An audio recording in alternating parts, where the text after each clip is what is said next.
Hello?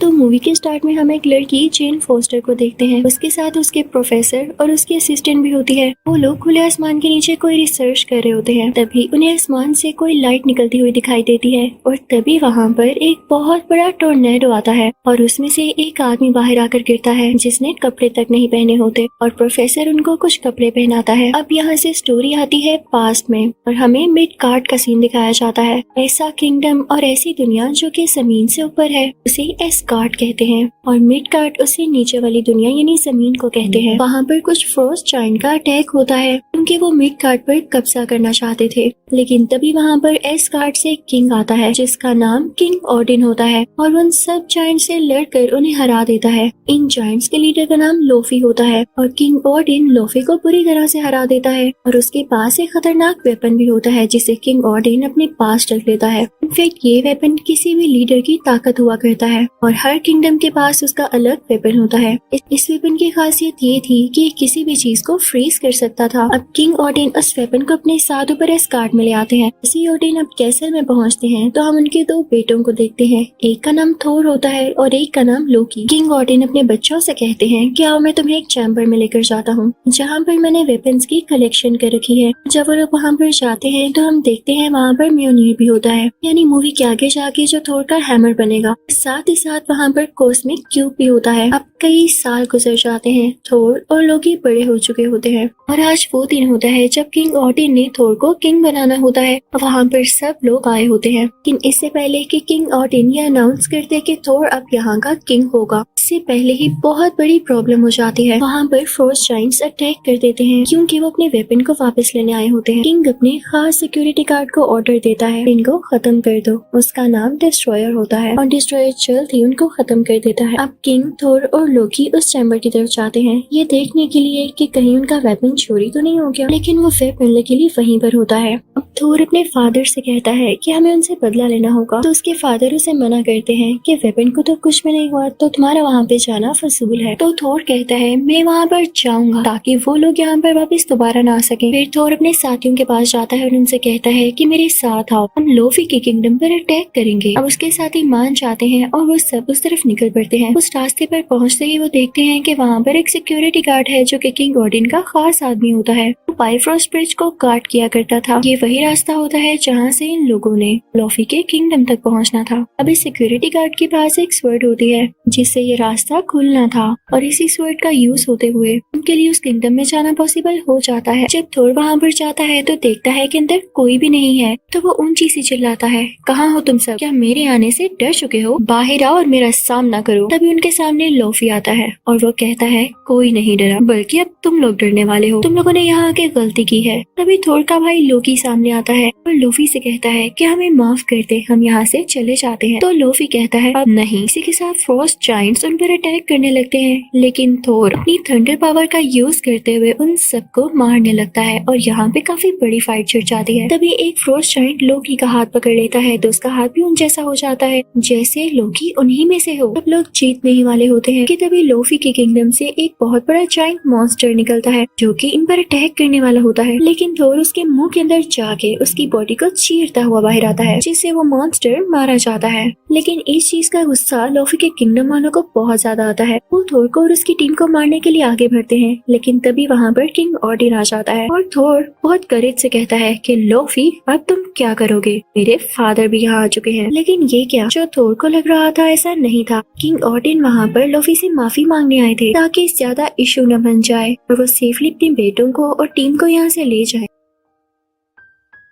वो lofi से कहते हैं कि हमसे गलती हो गई, हमें यहाँ से जाने दो। लेकिन लोफी कहता है गलती की सजा मौत है और अगर एक बार तुम लोग यहाँ पर अटैक की नियत से आ गए तो वापस नहीं जा सकोगे। लेकिन जब किंग ओडिन ये देखता है कि इससे काम नहीं चल रहा तो वो अपना मैजिक यूज करते हैं और अपनी टीम को वापस एस्गार्ड ले आते हैं। लेकिन एस्गार्ड वापस आते ही थोर का बिहेवियर काफी बुरा हो जाता है और वो अपने फादर किंग ओडिन से कहता है आप अगर मदद नहीं कर सकते थे तो वहाँ पर क्यों आए? मैं अच्छा खासा उनको हराने वाला था, आपने उनसे माफी क्यों मांगी, वो इस काबिल नहीं है। तो किंग ऑर्डिन थोर से कहते हैं कि तुम बदतमीजी से बात कर रहे हो। तो थोर कहता है और क्या करूं, आप मुझे लड़ने देते। किंग ऑर्डिन कहते हैं अब मैं तुम्हें बताऊंगा कि तुम क्या करोगे। वो उससे उसका ड्रेस और पावर छीन लेते हैं, इवन उसका हैमर भी। और अब थोर को फेंक दिया जाता है मिडगार्ड यानी जमीन की तरफ, स्कार्ड से बहुत नीचे। और साथ ही साथ उसके हैमर को भी जमीन में फेंक दिया जाता है जो कि किसी और तरफ गिरता है। अब किंग ऑर्डिन कहते हैं कि हैमर मैंने जहाँ पर फेंका ये वहीं पर गिरा रहेगा और इसको वही उठा सकेगा जो इसको डिजर्व करता होगा, इसे उठाने के काबिल होगा।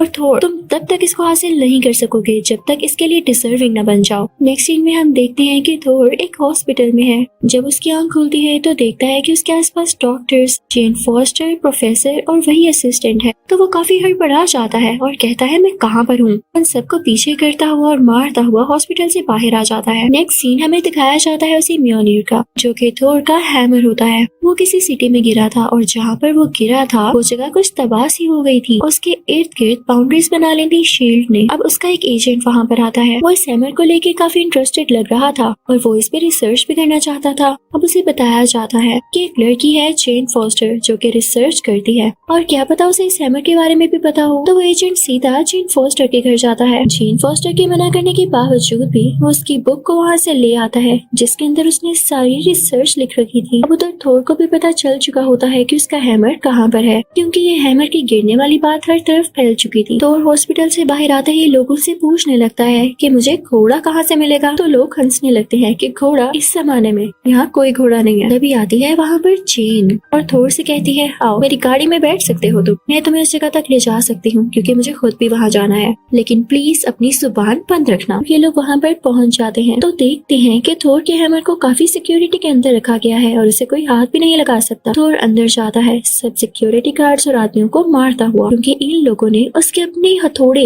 यानी हैमर पर कब्जा कर रखा था। आखिरकार थोर उस जगह पर पहुँच ही जाता है जहाँ पर हैमर होता है। उसे खुशी से उठाने लगता है लेकिन ये क्या, उससे हैमर उठाया ही नहीं जाता। थोर को बहुत दुख होता है और उसे गुस्सा भी आ रहा होता है। इतनी ही देर में शील्ड के एजेंट्स आ जाते हैं और वो थोर को जेल में बंद कर देते हैं। थोर देखता है कि वहाँ पर लोकी भी है। लोकी उसके पास आता है और उससे कहता है थोर तुमने बिल्कुल अच्छा नहीं किया, तुम्हारी वजह से फादर की डेथ हो चुकी है, किंग ऑर्डिन मर चुके हैं, उन्होंने तुम्हारा गम ले लिया था। तो थोर को काफी दुख होता है और उसे रिग्रेट भी हो रहा होता है कि उसने अपने फादर से बदतमीजी क्यों की और वो इसी सोच में गुम हो जाता है। अब रात को जेन के साथ जो प्रोफेसर होता है वो यहाँ पर आता है और जेल वालों को थोर का नकली ID कार्ड दिखाते हैं। कहते हैं कि इससे गलती हो गई, इसे नहीं पता था कि ये रिस्ट्रिक्टेड एरिया है, अब इसे मेरे साथ भेज दें, दोबारा ऐसा नहीं होगा। अब वहाँ से निकलते ही वो दोनों ड्रिंक करने लगते हैं लेकिन प्रोफेसर साहिब अपने होश खो बैठते हैं तो थोर उन्हें इन फॉस्टर के घर ले आता है और अब वो दोनों बैठ के बातें करने लगते हैं जबकि प्रोफेसर रेस्ट कर रहे होते हैं। अब जेन थोर से पूछती है तो चलो अपने बारे में बताओ, तुम कहाँ से आए हो। तो थोर कहता है कि मैं एक किंग का बेटा हूँ, हम लोग किंगडम पर राज करते हैं। तो जेन कहती है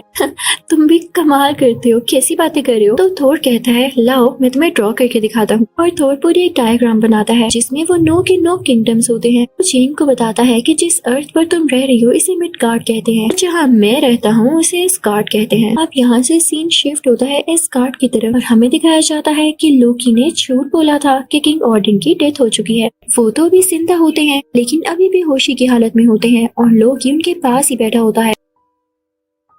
वहाँ पर लोकी के जहन में ये सोच चल रही होती है कि वो किंग ऑर्डिन को ही मरवा देगा क्योंकि वो चाहता है कि उनका बेटा और किंग बने और लोकी क्योंकि उनका असली बेटा नहीं होता इसीलिए वो लोकी को किंग नहीं बनाना चाहते। लोकी प्लान कर रहा होता है कि वो किंग को मरवा देगा और खुद यहाँ पर रूल करेगा क्योंकि थोर तो पहले ही जमीन पर है। वो वहाँ से उस चैम्बर में जाता है जहाँ पर वो फ्रीजिंग गैजेट होता है यानी लोफी का वेपन और उसको लेकर अब वो पहुँच जाता है उसी पाथवे पर जहाँ पर वो सिक्योरिटी गार्ड उस रास्ते को गार्ड कर रहा होता है। वो लोकी को मना करता है कि सॉरी मैं आपके लिए दरवाजा नहीं खोल सकता। तो लोकी कहता है अच्छा तो ये लो। इसी के साथ ही वो उस वेपन का यूज करते हुए इस बेचारे सिक्योरिटी गार्ड को जमा देता है। उसकी स्वर्ड लेकर पहुंच जाता है उसी किंगडम में यानी लोफी के इलाके। वो वहाँ जाके लोफी से कहता है कि तुम्हें मेरे लिए एक काम करना होगा, तुम किंग ऑर्डिन को मार डालोगे, जैसे ही तुम ये करोगे तो मैं तुम्हें तुम्हारा वेपन लौटा दूंगी, इस तरह से तुम्हारे पास ही तुम्हारी पावर्स आ जाएंगी और मैं भी किंग बन जाऊंगा। तो लोफी कहता है डील तो अच्छी है, मैं इसे एक्सेप्ट करता हूँ। लोकी वहाँ से वापस आ जाता है तो उसे थोर के दोस्त रोक लेते हैं और कहते हैं कि कितनी शैतानी सोच है तुम्हारी, तुम जो भी कर रहे हो हमें वो पता है। तो लोकी उनको खामोश करवा देता है ये कह के कि जल्द ही मैं तुम लोगों का किंग बनने वाला हूँ, इसलिए खामोश ही रहो तो बेहतर है। लेकिन थोर के साथी भी उसकी तरह ब्रेव होते हैं। वो जाते हैं मिडगार्ड थोर को सब कुछ बताने के लिए। वो थोर को बताते हैं कि लोकी असल में चाह क्या रहा है, उसने ये सारा सीन क्रिएट किया है ताकि वो किंग बन सके। तो थोर को तो ये सुन के बहुत गुस्सा आ जाता है। इस बात की खबर लोकी को भी हो जाती तो वो बादशाह के खास सिक्योरिटी गार्ड के पास जाता है जो कि मेटल से बना होता है, डिस्ट्रॉयर। अब लोकी उसे कहता है कि जमीन पर जाओ और थोर और उसके साथियों को मार डालो। तो डिस्ट्रॉयर लोकी की बात मानते हुए मिडगार्ड पर जाता है।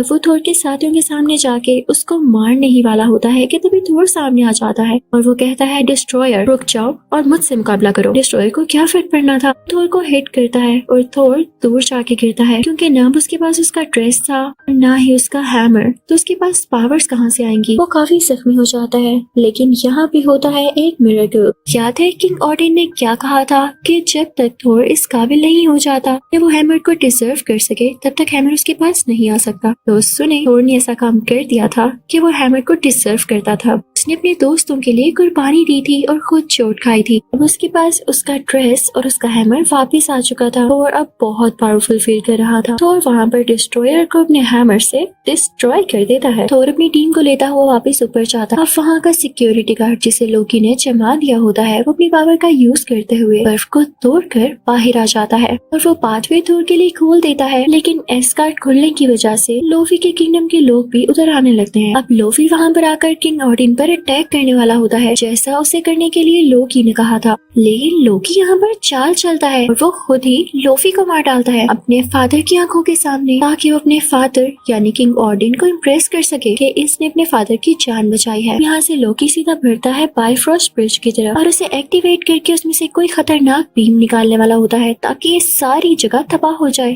और लोकी खुद अपने किंगडम पर राज कर सके और उसे रोकने वाला कोई भी यहाँ तक ना आ सके। लेकिन तभी वहाँ पर आ जाता है थोर और उसे रोकने वाला आज तक कोई पैदा नहीं हुआ था। थोर लोकी से कहता है तो तुम पास नहीं आओगे। तो लोकी कहता है नहीं, इसमें से मैं बीम्स निकाल नहीं वाला हूँ। तो थोर कहता है अच्छा ठीक है। थोर अपना हैमर उस ब्रिज के ऊपर दे मारता है जिससे वो ब्रिज डिस्ट्रॉय हो जाता है। लोकी ये देख के हैरान रह जाता है लेकिन ब्रिज टूटने की वजह से वो दोनों ब्रिज से नीचे गिरने वाले होते हैं। तभी वहाँ पर किंग ऑडिन आते हैं जो कि थोर का हाथ थाम लेते हैं ताकि वो नीचे न गिरे। लोकी ने थोर का हाथ पकड़ा होता है लेकिन जब उसे रियलाइज होता है कि वो इस काबिल नहीं था कि कभी भी अपने फादर को इम्प्रेस कर सके तो वो अपना हाथ थोर से खुद ही छुड़वा लेता है। अब हर तरफ ये बात फैल जाती है कि लोकी ब्रिज से गिरकर मारा गया। अब किंग ऑडिन आते हैं थोर के पास और उससे कहते हैं कि जब तक मैं जिंदा हूँ मेरी यही ख्वाहिश है कि मेरा बेटा मेरी आंखों के सामने किंग बने।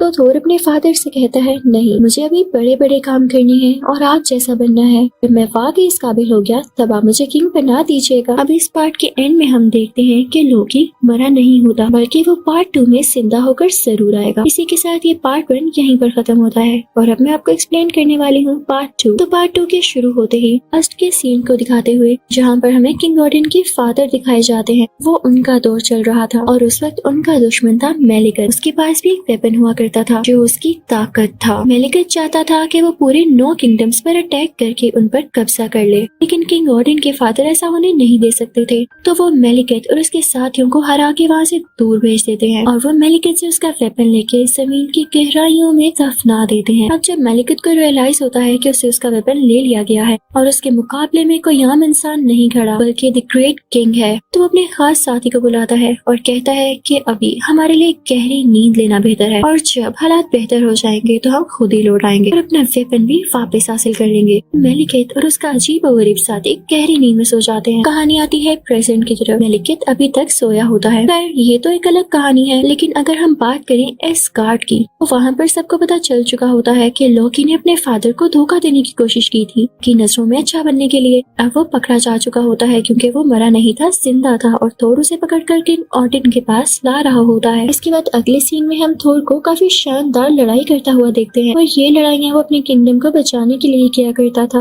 और उन लोगों के लिए जो खुद अपने लिए कुछ कर नहीं पाते थे और इतने ताकतवर नहीं थे, वो सब थोर से मदद मांगा करते थे। और ये थोर की अच्छाई थी कि वो उनकी मदद कर भी दिया करता था। फिर थोर जाता है अपने फादर के पास और उनसे बातें करने लगता है। यहाँ हमें पता चलता है कि बाइफरोस्ट ब्रिज दोबारा से रिपेयर हो चुका है और अब वो बिल्कुल ठीक से काम भी करने लगा है। अब किंग ऑडिन थोर को बताते हैं कि बेटा जल्दी वो वक्त आने वाला है जब नो के नो किंगडम्स एक अलाइनमेंट में आ जाएंगे। जैसे वो इकट्ठे होंगे एक पोर्टल खुल जाएगा और मेलिकेट ने कहा था जब ऐसा टाइम आएगा तो वो भी लौट आएगा, तो तुम्हें होशियार रहना होगा। उधर जमीन पर हम जेन फॉस्टर और उसके असिस्टेंट को देखते हैं जो कि इसी टॉपिक पर बात कर रहे होते हैं कि क्या ऐसे पोर्टल्स वाकई होते हैं। तो उनको पता चलता है कि यहाँ पर एक अबेंडन बिल्डिंग है। हमें सस्पेंस होने लगता है कि यहाँ पे कोई क्यों नहीं जाता, चलो हम चलते हैं। लेकिन वहाँ पर जाना इनकी गलती होती है क्योंकि वहाँ पर कुछ ऐसे पोर्टल्स थे कि उसमें कोई भी ऑब्जेक्ट डाला जाए, चाहे वो इंसान हो, वो गायब हो जाता था, दुनिया के किसी दूसरे कोने में गिर जाता था। और जब जेन ऐसे पोर्टल को देख रही होती है तो वो भी पोर्टल के अंदर गिर जाती है और पता है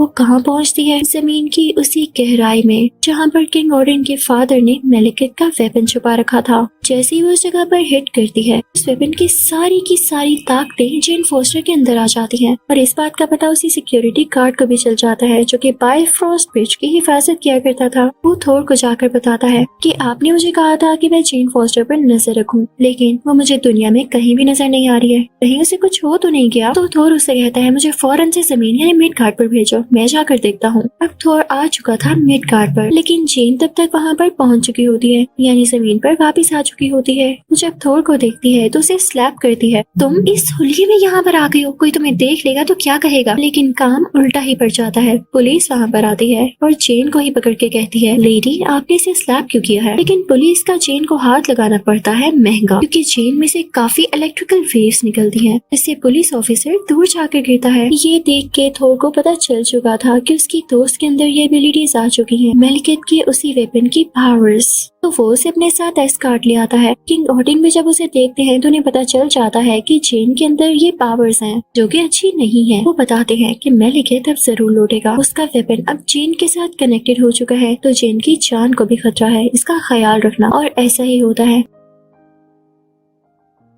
मेलिकेट अपनी नींद से जाग चुका होता है और अपने खास साथी से कहता है कि जाकर एस्कॉर्ट पर हमला कर दो ताकि वो वेपन को मेलिकेट के पास वापस लेकर आ सके। उसके बाद मेलिकेट अपने असली रूप के साथ यहाँ आ सके। अब मेलिकेट को पता चलता है कि उसका वेपन जेन फॉस्टर के अंदर है तो वो खुद भी वहाँ पर आ जाता है और उसकी जान लेकर अपना वेपन हासिल करने ही वाला होता है कि तभी वहाँ पर थोर की मदर आ जाती है जो कि जेन की जान बचा लेती है। लेकिन इस चक्कर में उनकी अपनी जान चली जाती है, उन्होंने जेन के लिए कुर्बानी दे दी थी। तभी वहाँ पर एस्कॉर्ट आ जाते हैं जिनसे डर कर मेलिकेट और उसका साथी भाग जाते हैं क्योंकि मेलिकेट अभी इतना पावरफुल नहीं हुआ था, उसके पास अपना वेपन जो नहीं था। जब थोर को पता चलता है कि मेलिकेट ने उसकी मदर को मार डाला है तो वो गुस्से से आग बगोला हो जाता है, इतना गुस्सा कि वो मेलिकेट से बदला लेकर ही रहेगा। वो सीधा लोकी के पास जाता है और उससे भी बताता है कि मेलिकेट ने हमारी मदर को मार दिया है, तुम मेरे साथ चलो, हम उससे बदला लेंगे। लोकी को भी बहुत गुस्सा आता है और वो एक साथ उधर जाने के लिए तैयार हो जाते हैं। थोर और लोकी जब वहाँ पर पहुँचते हैं तो देखते हैं कि मेलिकेट के सामने जेन भी है और वो उसे अपना वेपन निकालने की कोशिश कर रहा है जिससे जेन की जान भी जा सकती थी। तो ये चीज थोर को काफी डरा देती है, लेकिन मेलिकेट जल्द ही जेन के अंदर से अपना वेपन निकाल लेता है। थोर को बहुत गुस्सा आता है और वो अपनी थंडर पावर्स का यूज करते हुए इस वेपन को तोड़ने की कोशिश करता है, लेकिन ऐसा नहीं कर पाता। मेलिकेट के पास अब उसका वेपन आ चुका था और वो और भी ज्यादा स्ट्रॉन्ग हो चुका था। मेलिकेट अपनी स्पेसशिप लेके वहाँ से चला जाता है और कहता है कि मैं उस दिन यहाँ पर जरूर आऊंगा जब सब किंगडम्स एक साथ इकट्ठे हो जाएंगे। तभी हम देखते हैं कि मेलिकेट का वही खास साथी लोकी को काफी जख्मी कर देता है। यहाँ पर उसने थोर के लिए कुर्बानी दी होती है, सैक्रिफाइस किया होता है कि मेलिकेट का ये साथी उसे मार डाले और थोर यहाँ से चला जाए। अब जेन थोर को अपने साथ ले जाती है उसी पोर्टल के पास जिससे वो वापस दुनिया में जा सकते थे। वहाँ पर वो प्रोफेसर अपनी असिस्टेंट से मिलती है। वहाँ पर प्रोफेसर बताते हैं कि अगर हम बिल्कुल सेंटर में चले जाएं, मेलिकेट को पूरे 9 किंगडम्स पर कब्जा करने से रोक सकते हैं। अब ये सब लोग निकल पड़ते हैं उसी जगह पर जहाँ पर मेलिकेट बताने वाला था कि पास काफी अच्छे और एडवांस वेपन्स भी होते हैं कि मेलिकेथ का मुकाबला करने में कोई कसर बाकी न रहे। जल्दी वहाँ पर मेलिकेथ भी आ जाता है और तभी वहाँ एक और पोर्टल खुल जाता है जिसमें से होते हुए थोर और मेलिकेथ कहीं और आ जाते हैं। लेकिन थोर को तभी आइडिया आता है, वो मेलिकेथ का अपना स्पेसशिप मंगवाता है और मेलिकेथ पर तीर मारता है जिससे उसकी डेथ हो जाती है। मेलिकेथ अब नहीं रहा था, जो बहुत बड़ा बन रहा था वो अब कहाँ गया। ये लड़ाई अब खत्म हो चुकी थी। फिर थोर अपने फादर किंग ऑर्डिन के पास जाता है और उन्हें बताता है कि फादर, मैंने मेलिकेथ को मार डाला है। किंग ऑर्डिन कहते हैं, थोर अब मैं तुम्हें किंग जरूर बनाऊंगा। थोर कहता है कि नहीं, मैं अभी भी आपकी तरह स्ट्रॉन्ग नहीं हुआ। तभी हम देखते हैं कि किंग ऑर्डिन की जगह लोकी होता है। इसी के साथ पार्ट 2 यहीं पर खत्म होता है। मैं आपको एक्सप्लेन करूंगी थोर का पार्ट 3 जिसका नाम है थोर रैग्नारोक। करते हैं मूवी का स्टार्ट। यहाँ पर हमें पता चलता है कि मेलिकेथ के वेपन से एक स्टोन निकालकर कहीं भिजवा दिया गया था और उसको ढूंढ रहा होता है। ढूंढते ढूंढते वो हेल पहुंच जाता है, लेकिन तभी वो वहाँ मिलता है फायर स्कल से। फायर स्कल उसे पकड़कर उसे लटका देता है और उससे कहता है कि तुमने मुझे क्यों पकड़ रखा है। तो फायर स्कल कहता है, तुम मेरे अंदर जलती हुई आग देख रहे हो, ये इटर्नल फायर नहीं है, लेकिन जल्द ही वो दिन आएगा जब मेरे अंदर इटर्नल फायर आ जाएगी, मैं इमॉर्टल हो जाऊंगा। याद रहे, मैं हर किंगडम पर कब्जा कर लूंगा। तुम क्या, तुम्हारा कोई किंगडम नहीं बचेगा। तो थोर उससे पूछता है, तुम्हें गरूर किस बात का है। तो फायर स्कल कहता है, ये मेरे सींग देख रहे हो, कितने खूबसूरत है, यही तो मुझे ताकत देते हैं। तो थोर कहता है, मैं अपनी ताकत दिखाऊं। इसी के साथ वो अपना हाथ खोलता है और उसके हाथ में उसका प्यारा हैमर आ जाता है। सच में वो हैमर थोर को बहुत प्यारा होता है। थोर अब फ्री हो जाता है और फायर स्कल के सामने जाता है। फायर स्कल अपने बाकी साथियों को भी बुलाता है जो कि फायर से ही बने होते हैं। थोर से लड़ाई करने लगते हैं और इनको बड़ी आसानी से हरा देता है। तभी वहाँ पर एक ड्रैगन आ जाता है जो कि थोर की जान लेना चाह रहा होता है, लेकिन तभी थोर को आइडिया आता है। कहता है कि मेरे अलावा मेरे हैमर को कोई नहीं उठा सकता। उस ड्रैगन के मुंह में अपना हैमर रख देता है ताकि उसके वजन से वो नीचे गिर जाए, और ऐसा ही होता है, ड्रैगन नीचे गिर जाता है। फिर थोर बढ़ता है उसी फायर स्कल की तरफ, अपने हैमर का यूज करते हुए उसे भी खत्म कर डालता है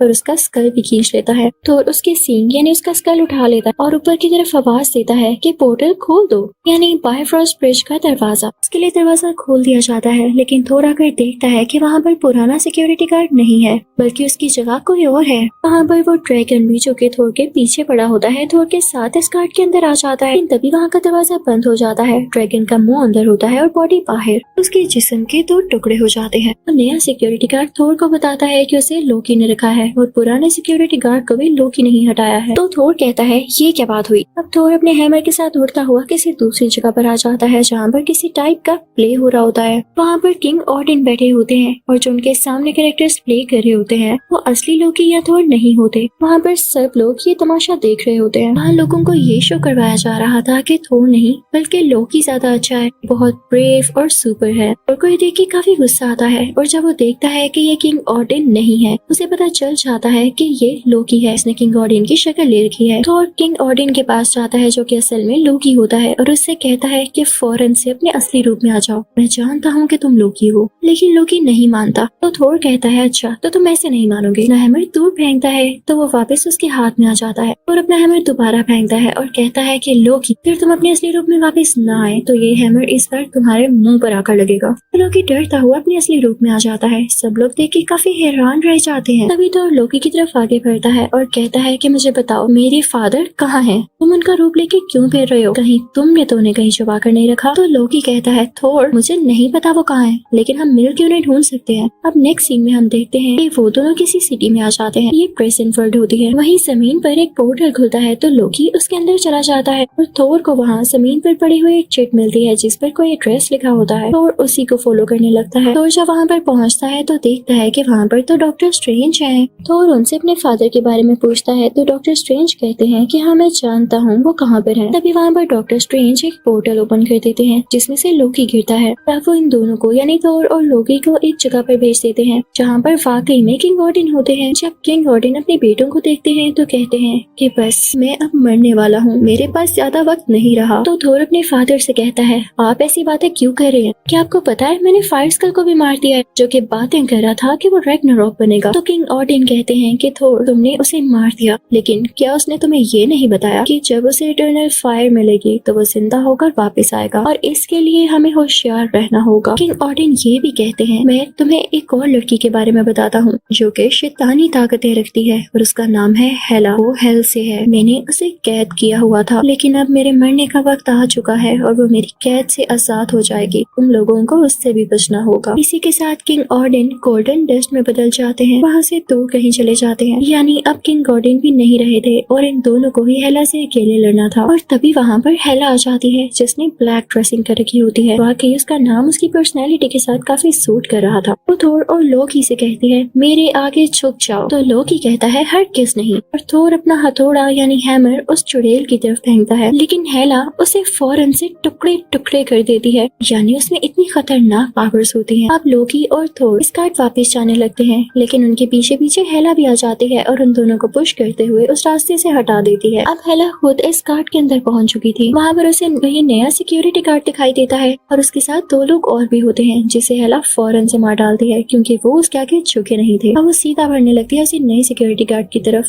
तो वो हेला से कहता है मुझे मत मारे, मैं आपके सामने झुकता हूँ, मैं आपकी हर बात मानूंगा। तो हेला कहती है वाह, तुम्हें तो अपनी अकल का इस्तेमाल करना अच्छे से आता है। मुझे खुशी हुई कि तुम मेरे सामने झुके, तुम्हें इसका फायदा भी होने वाला है, वरना तुम मारे जाते। दूसरी तरफ हम थोर को देखते हैं जो कि हेला के पुश करने की वजह से किसी और प्लेनेट में जाकर गिरता है। वहाँ पर काफी ज्यादा स्क्रैप पड़ा होता है और तभी वहाँ पर एक स्पेसशिप आती है और उसमें से ढेर सारे एलियंस बाहर आते हैं। वो एलियंस आकर थोर पर अटैक करने लगते हैं, लेकिन थोर भी उनसे बराबर लड़ा होता है। वो उनसे हाथों से ही फाइट कर रहा था क्योंकि जाहिर है उसके पास उसका हैमर जो नहीं था। लेकिन तभी उन एलियंस में से एक एलियन उसके ऊपर काफी मजबूत नेट डाल देता है। तभी वहाँ पर एक और स्पेसशिप आती है जिसमें से एक लड़की बाहर आती है और उन सब एलियंस को मार देती है।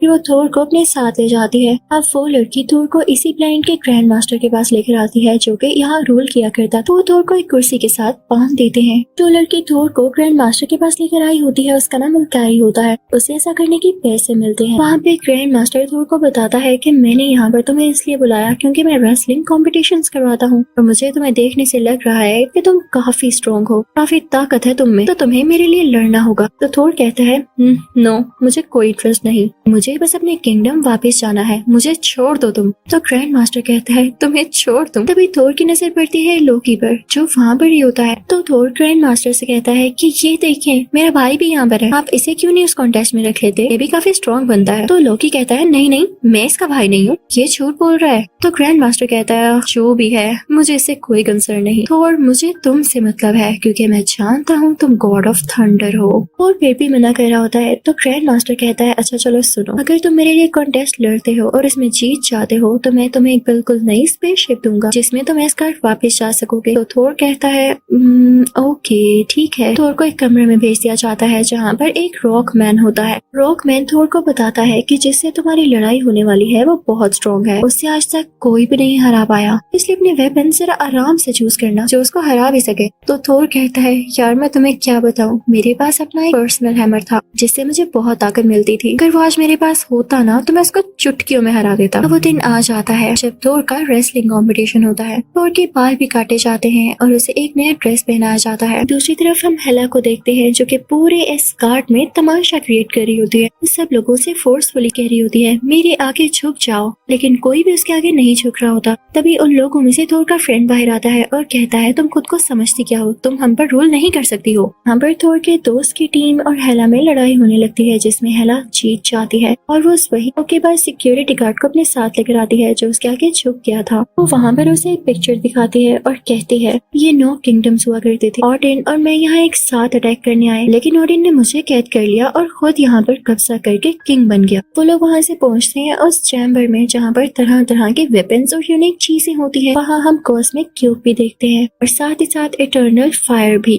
जिसे देख के हेला बहुत खुश होती है और उसमें से थोड़ी सी फायर लेके प्लेन को तोड़ते हुए उसके अंदर चली जाती है। वो उस जगह पर गई होती है जहाँ पर उसके साथियों को मार दिया गया था। वो आग को चारों तरफ फैला देती है और वहाँ पर सब मरे हुए लोग जिंदा होने लगते हैं। साथ ही साथ उसका एनिमल पेट भी, जो कि एक ब्लैक वुल्फ होता है, वो काफी जायंट और खतरनाक दिख रहा होता है। अब हेला उसे धोखेबाज सिक्योरिटी गार्ड को अपना साथी बना लेती है और सीधा बायफ्रॉस्ट ब्रिज की तरफ जाती है। तो उन्हें पता चलता है कि यहाँ पे वो स्वॉर्ड तो है ही नहीं जिससे ये दरवाजा खोलता है, और उसे पता है कौन ले गया था जिसकी ये तलवार थी। जी हाँ, वही पुराना सिक्योरिटी गार्ड। वो अपने साथ बाकी बचे हुए गार्डियंस को भी ले गया था क्योंकि वो जानता था कि इन लोगों को हेला से खतरा होने वाला है। फिर हम वो सीन देखते हैं जब थोर की लड़ाई शुरू होने वाली होती है, लेकिन उससे पहले वो वल्कैरी से मिलता है। उसके हाथ पर देखता है कि कोई निशान है, और ऐसा निशान तो एस गार्डियन के फाइटर्स के हाथ पर होता है। और उसे कहता है कि तुम तो अपनी बंदी हो, तुम मुझे इस तरह से यहाँ पर क्यों लाई। उसे समझ आ जाता है कि वल्कैरी ने ये सब पैसों की खातिर किया। उसकी बातों को इग्नोर करते हुए वहाँ से चली जाती है और उसको बचाने के लिए कोई बात नहीं करती। अब लड़ाई शुरू हो जाती है। थोर देखता है कि उसके ऑपोजिट कोई और नहीं बल्कि हल्क है, तो वो खुशी से चिल्लाता है, वाह हल्क तुम। क्योंकि थोर और हल्क की काफी अच्छी अंडरस्टैंडिंग और दोस्ती होती है, लेकिन यहाँ पर हल्क उसे पहचानता ही नहीं। वक्त के साथ सब बदल जाता है। उन दोनों में बहुत ज्यादा फाइट होने लगती है। हल्क काफी जायंट होने की वजह से थोर को बहुत ज्यादा पंचेस मार रहा होता है। क्योंकि थोर के पास न उसका हैमर होता है न उसकी पावर्स, तो वो काफी हारने लगता है। ते काफी चोटें भी लगने लगती हैं।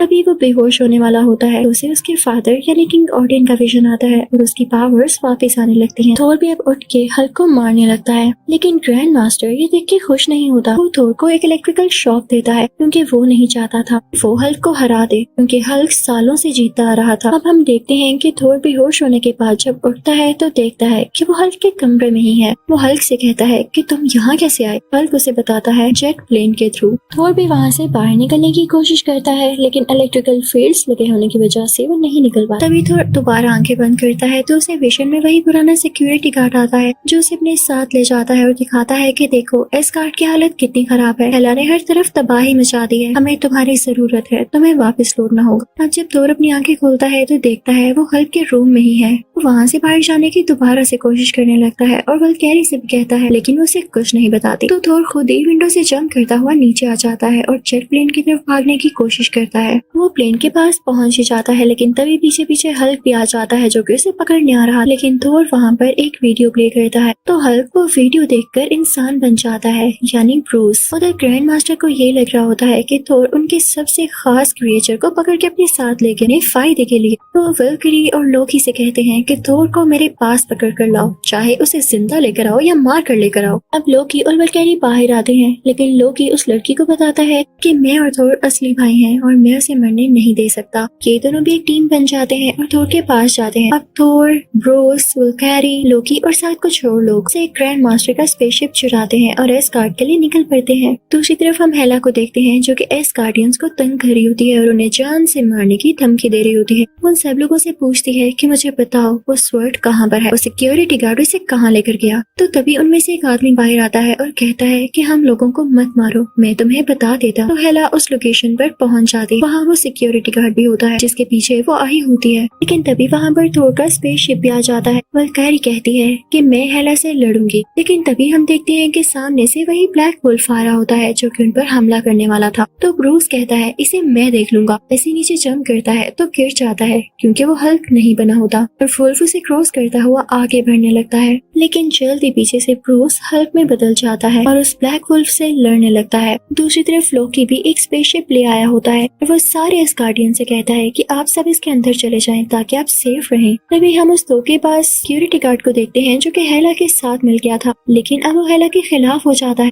जब देखता है कि एस्गार्डियंस कितने इनोसेंट है और थोर कितनी मेहनत कर रहा है। वो हेला से ही लड़ने लगता है, लेकिन हम देखते हैं कि हेला थोर का गला दबा देती है और उससे काफी लड़ाई करती है। थोर यहाँ कमजोर पड़ रहा होता है क्योंकि उसके पास उसका हैमर नहीं होता और हेला काफी स्ट्रॉन्ग होती है। लेकिन तभी उसे एक विजन आता है जिसमें उसे अपने फादर दिखाई देते हैं और तभी उसमें थंडर की पावर्स आ जाती हैं और वो काफी ज्यादा ताकतवर हो जाता है। बाहर आकर उस ब्रिज पे जोरदार पंच मारता है कि डिस्ट्रॉय हो जाए, कि सब कुछ यहीं खत्म हो जाए। लेकिन तभी उसे याद आता है कि उसके फादर ने कहा था फायर स्कल लौट कर आएगा। तो वो लोकी से कहता है जब तक फायर स्कल यहाँ नहीं आएगा ये सब खत्म नहीं हो सकेगा, तो फौरन से उसे इटर्नल फायर देकर यहाँ पर लाओ। अब लोकी चाहता है और उसके स्केलेटन को इटर्नल फायर में रख देता है जिससे फायर स्कल दोबारा से जिंदा हो जाता है। वो यहाँ पर आ चुका होता है और हेला उसे देख के काफी डरने लगती है। वो आते ही अपनी तलवार एस्गार्ड के अंदर घुसा देता है, जिससे हेला भी मारी जाती है और इसकी वजह से एस्गार्ड भी डिस्ट्रॉय हो चुका होता है और हर तरफ आग लग जाती है। हम थोर को देखते हैं जो कि स्पेसशिप में एस्गार्डियंस और अपनी टीम के साथ होता है। वो कहता है कि अब हम सेफली जमीन पर रहेंगे, तो एस्गार्डियन उसे कहते हैं कि आप हमारे किंग हैं। यहाँ पर थोर फाइनली एस्गार्डियंस का किंग बन जाता है। इसी के साथ ये मूवी यहीं पर एंड होती है। थोर के तीनों पार्ट्स कंप्लीट होते हैं। Thank you for watching.